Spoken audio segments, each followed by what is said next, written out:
आजची रेसिपी आहे हिरवा वाटाणा आणि बटाट्याची झटपट होणारी उसळ।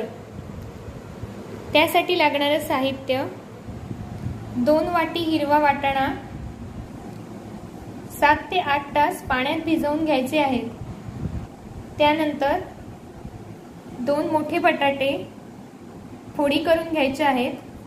बटाट्याच्या थोड्या मोठ्याच फोडी करायच्या आहेत। 2 मोठे कांदे बारीक चिरून, 2 मोठे चमचे तेल, गरम मसाला, हळद, लाल तिखट, आला लसूण मिरची कोथिंबीरची पेस्ट 5 चमचे, चवीनुसार मीठ आणि कोथिंबीर आणि पाणी।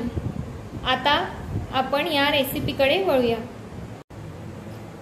ही उसळ झटपट होणारी आहे कारण आपण ही कुकर मध्ये शिजवणार आहोत। हाय फ्लेमवर कुकरचं भांड गरम करण्यासाठी ठेवून त्यात 2 चमचे तेल घालायचे आहे।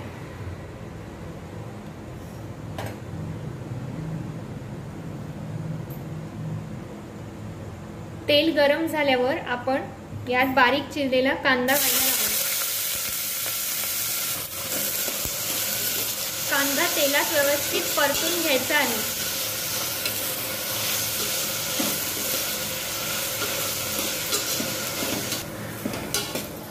चार ते 5 मिनिटं हाय फ्लेमवर कांदा व्यवस्थित परतून घ्या।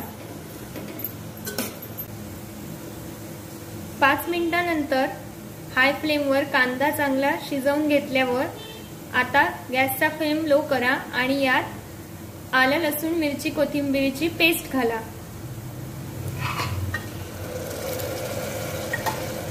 पेस्ट जरा कांद्यावर परतून घ्या। अशा पद्धतीने 30 सेकंद पेस्ट कांद्यावर चांगली परतून घ्या।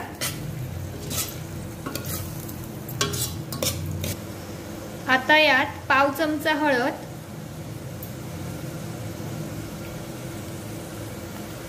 2 चमचे लाल तिखट आणि 2 चमचे गरम मसाला पावडर घालायची आहे। शक्यतो मालवणी गरम मसाला वापरावा। मसाले कांद्यात अर्धा मिनिट चांगलं परतून घ्यायचे आहेत। अशा पद्धतीने अर्धा मिनिट मसाले परतून घेतल्यावर आता यात हिरवे वाटाणे व बटाटा घालायचा आहे।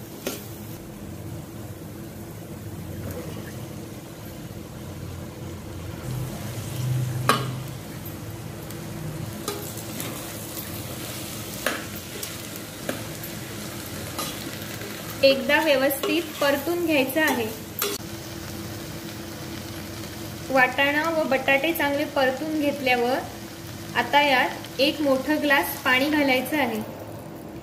पुन्हा एकदा व्यवस्थित ढवळून घ्या आणि गॅसचा फ्लेम हाय करा। ही उसळ थोडीशी मऊ होई तोपर्यंत शिजवायची आहे आणि त्यामुळे हाय फ्लेमवर कुकरचं झाकण बंद करून 5 ते 6 शिट्ट्या काढाव्यात। 5 शिट्ट्या झाल्यानंतर गॅसचा फ्लेम ऑफ करा। 10 मिनिटांनी कुकर थंड झाल्यावर कुकरचं झाकण उघडायचं आहे आणि आता यात मीठ घालायचं आहे। पुन्हा लो फ्लेमवर उसळ थोडा वेळ शिजू द्यायची आहे। लगेचच आपण यात बारीक चिरलेली कोथिंबीर घालणार आहोत।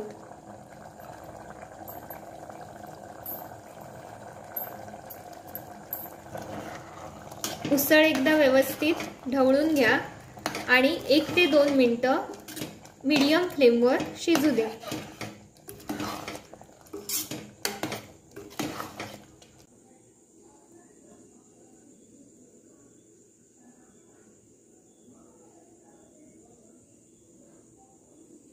वाटाणा व बटाट्याची उसळ गरम गरम पुरी सोबत किंवा चपाती किंवा ब्रेड सोबत सर्व करा।